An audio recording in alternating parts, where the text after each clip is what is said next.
Thank you. So it's really great to be back at the bigger, better, more exciting TEDx, having been a participant in the first TEDx 2 years ago. It was actually an accidental TEDx talk on my part because I stood in 12 hours before the event because another speaker had actually dropped out. And I think that was it was actually quite easy for me because when you stand in with 12 hours to go, you can only wing it, and winging it I'm quite happy doing. When you have several months to prepare, you think, oh, I have to actually think about what I'm going to say. My preparation for the first talk was basically, what am I going to wear? And for this talk, I'm thinking, what am I going to say now? Because I said it all before. But anyway, as Chris mentioned, I am a self-appointed queen of dialysis. I like to rule my dialysis machine. I went into kidney failure when I was 14 years old, which is 19 years ago now, and I can't have a kidney transplant. So I live and survive by dialyzing myself on this beautiful, huge dialysis machine pretty much every night at home, overnight while I sleep, carefully supervised by Archie the cat.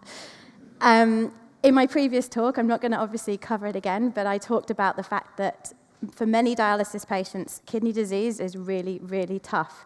When your kidneys fail, it isn't just that your body can no longer clean the blood and actually remove toxins that your kidneys keep you alive, but it's not just that. Your kidneys interact with all the systems and all the organs in your body, so they affect your bones, they affect your brain, your memory, your concentration, they affect your digestion, they affect your joints, they massively affect your energy. So people with kidney disease are chronically fatigued, and yet they don't look ill. And that's one of the challenges. And actually, when I spoke at the original TED conference, I talked about how lucky I am to do my dialysis at home and to be able to do 6 or 7 hours every night as compared to the people who have to go to hospital, and they can only do 4 hours 3 times a week. So that's having some level of kidney function for 4 hours 3 times a week. The rest of the time, their body is just accumulating toxins, and they just feel awful. But they don't look ill, and it's really quite challenging for them to sort of try and survive and function and get on with everyday life when they're managing with this really tough disease. And one of the things that for me came out of doing the last TED Talk was that was the first time I went onto a really public, quite high-profile platform and shared my story of doing home dialysis and how lucky I am and what a great experience I have of dialyzing in that way. And it put me in touch with a lot of kidney patients, all around the world, in fact, who found the talk and contacted me and shared their stories. And it was very humbling and very inspiring to hear from different people who are all managing with this disease. And you are always a kidney patient. So we all hear about the organ donation list and everybody appealing for people to become donors. But even if you have a kidney transplant, it doesn't fix everything. Hopefully it will be great and you will do really well, but that transplant probably won't last forever. And you will be taking an awful lot of very aggressive, strong medication to keep the transplant working. So even when you have a transplant, it's not a solution. So kidney patients, they're a tough crowd. They're really strong, really positive people, and they're dealing with a lot. And actually, it's also a fairly hidden disease, but it's more common than you think. So probably most people here, or maybe you yourselves, may have some degree of kidney disease and may have some awareness of this. So my last talk was really enlightening for me when I thought, actually, I am so passionate about spreading the message about kidney awareness and about home dialysis, and I want to help more patients to feel empowered to care for themselves. Home dialysis is fairly scary as a thought. As you can see, it's a complicated machine. Your blood is in the machine going around a pump all night. You've got needles in your arm. You do feel, that's fairly vulnerable. There are lots of things that you feel could go wrong. So for a lot of patients, home dialysis is a fairly daunting prospect. And a lot of them aren't even offered the choice for various reasons. Their unit or their hospital just don't offer them that opportunity. So I made a lot of big changes and big decisions in the last couple of years since I was last at TEDx. And the first being I had a great job, a great career in investment banking, which I loved, and I kind of thought that was what I was going to keep doing. But I found myself desperately trying to find more and more time to talk with patients, to work with the NHS to improve things for patients, and campaigning to raise awareness. So eventually I felt that's actually probably what I should be doing full-time with my life, and I needed to change work in order to accommodate that. So I left my job in the city, and I set up as a consultant to be able to work both in the world of kidney medicine, but also continuing to do what I did as a day job, which was working in talent development and diversity. And it struck me pretty quickly that once I left my job in London, if you're going to be a consultant and be freelance, you don't have to live in London anymore. So this born and bred London girl from Peckham moved here. And that was a sort of slightly unexpected side effect of moving out of London, is that I found a completely different way of life. And I went from being an absolute city girl, party girl, burning the candle at both ends, probably pushing myself a little bit too hard and trying to go 110% all the time, to finding some peace and tranquility in beautiful surroundings, away from the city and away from some of that kind of high-pressure environment that I think was a little bit a victim of. I've spent my entire life trying to prove a point that I am not sick and I'm not a patient and I don't have any problems that I have to deal with. So I'll try and do everything that everybody else does and more. And I think I have finally learned that it's okay to step back a little, take a bit of time, and really focus on what you want out of life and try and kind of remove all of that noise and that pressure that was surrounding me. So leaving London was actually one of the best things I possibly could have done. I also learned a few things, such as the car thieves look a little bit different in the countryside. So that's Brenda, who lives where I live, and she just checks the car over for me every now and then. So here I was. I had no job. I had the prospect of potential clients who I could work with, and I had this wonderful home in the peace and quiet of the countryside. And so very excitingly, the first piece of work that I've been involved with, and just for a year now, is involved in becoming a patient advocate for this amazing new dialysis machine. Now, just to remind you, this is my dialysis machine. That's actually about 25 years old, probably, that machine. But the technology hasn't really changed much in the time since I've certainly started dialyzing. And then we have this, which is called the Self-Care Plus. And this machine is really exciting. It's been designed to be used by patients, primarily at home, or for patients who wish to care for themselves in-center dialysis.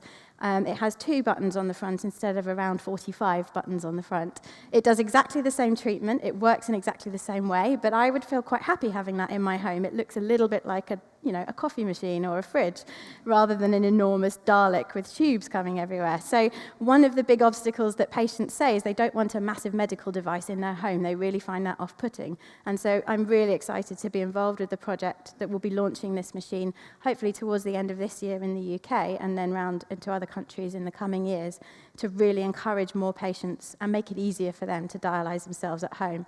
And once you start dialysing yourself at home, you can dialyse more often for more hours, and your health will have a complete turnaround. And the difference in your life, enabling you to look at getting back into employment, spending time with your family, pursuing your hobbies, going back to getting fit, just doing something really normal, like getting up in the morning and having the energy to go supermarket shopping and come home and put the shopping away and then cook dinner. Those sort of things are really often out of reach for the patients who only have their dialysis 3 times a week in hospital. And those patients don't want pity. They don't want people to think, oh, you're really sick, poor you. They don't want everybody looking after them, but they do want empathy, and they want support, and they want solutions so that they can get their lives back on track. And I believe that this machine is going to make a huge difference to people's lives. The second really exciting thing for me is that I was not that long ago approached by a very inspiring gentleman whose wife had, in the last sort of 6 to 8 months, very suddenly gone into kidney failure. And he had been plunged with her into this whole world of kidney disease, having no experience of it whatsoever before, and was very shocked at the lack of information and lack of support that was available, both to her as a new patient and to him as her carer.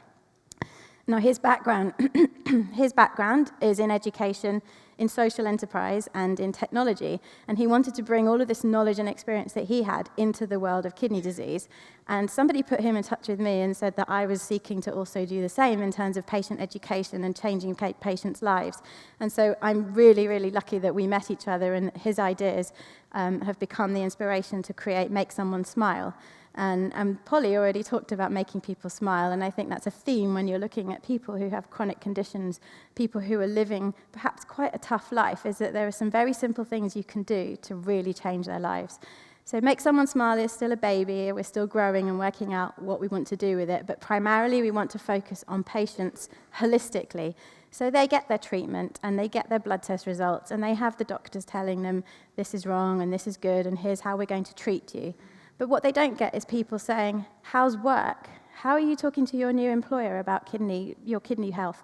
How do you explain dialysis to people who you meet when you're going on a date in a bar?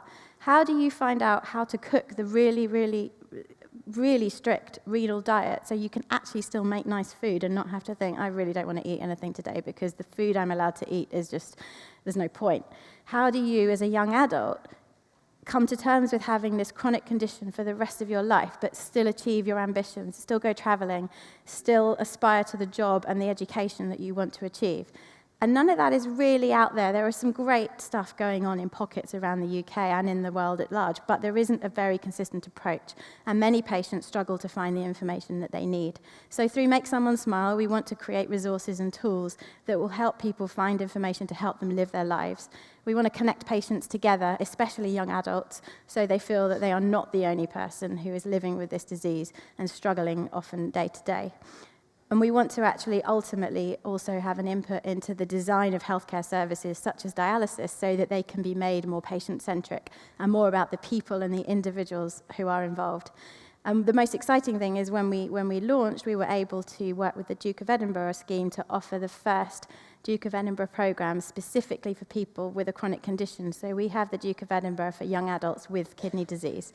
And the program's been launched, and we're looking at recruiting young adults at the moment so they can go through that and develop skills and have some accredited skills to leave at the end of the program, like all the other young adults and their peers who don't have kidney conditions.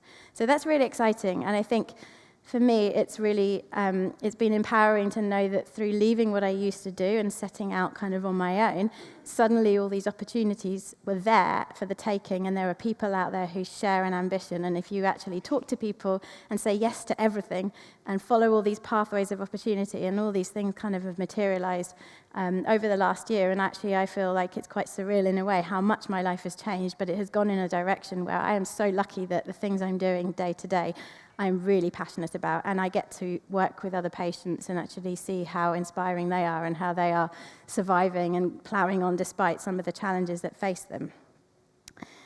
And so in my last talk, I also mentioned that having a chronic condition and keeping myself alive on a machine every day has somehow driven me to seek out the most dangerous activities I can possibly find in my spare time. So skydiving is my absolute passion, and I spoke about the fact that I started skydiving 2 or 3 years ago. And I've done over 300 jumps now, and I continue to be very lucky, and I can have the opportunity to travel and to jump in other countries as much as possible.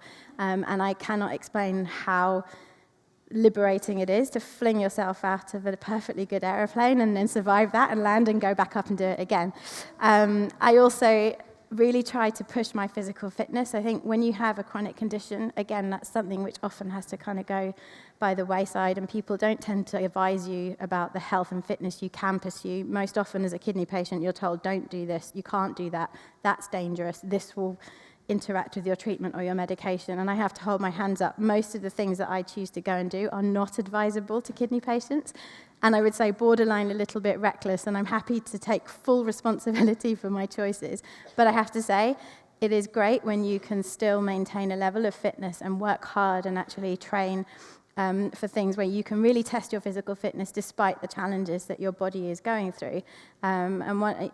Being able to do that actually gives me something to work towards. And on the days when you don't feel quite so good, you think, actually, I have to get up, I have to go, because I've set myself a challenge of doing this activity or that event, or just, I've got to get through 12 skydives at the weekend, and that's quite physically challenging too. So I think that that's something that really does keep me going, and it gives me a lot of inspiration to sort of travel and still have to dialyse when I travel and go and find somewhere in the destination that I'm going to book dialysis and turn up at a strange hospital where you don't speak the language and you have no idea how it's going to work.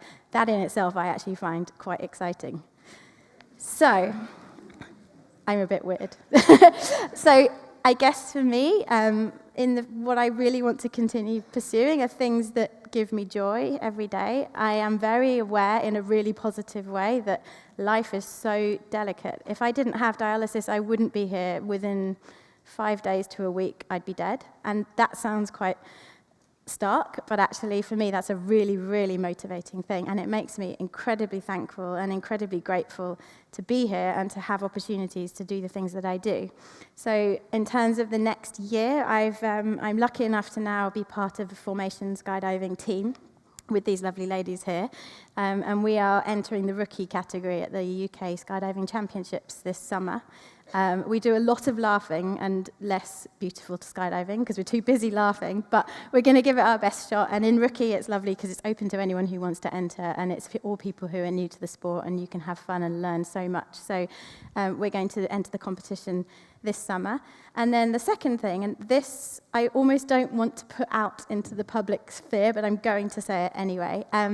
My dad, who's in the picture here, he actually donated his kidney to me about 12 years ago in an attempted transplant, which sadly didn't work because my immune system immediately rejected the kidney. So he has one kidney, and I hope he doesn't mind me saying he is over 70, and he decided to just do his first marathon.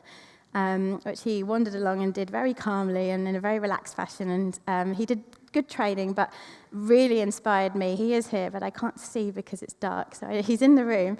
Really, really inspired me to think, wow, okay, he's just gone and run a marathon. And I'm a little bit competitive as well. So for my 20-year dialysis anniversary next year, I have entered the London Marathon. I hate running. I'm not Dame Kelly Holmes. I've never run anything in my life before. So that's a real, real challenge, but I'm also quite excited to think I might possibly cross that finish line. So that's my goal for the next year, and perhaps at a future TEDx event, I'll let you know if it actually happened. Thank you.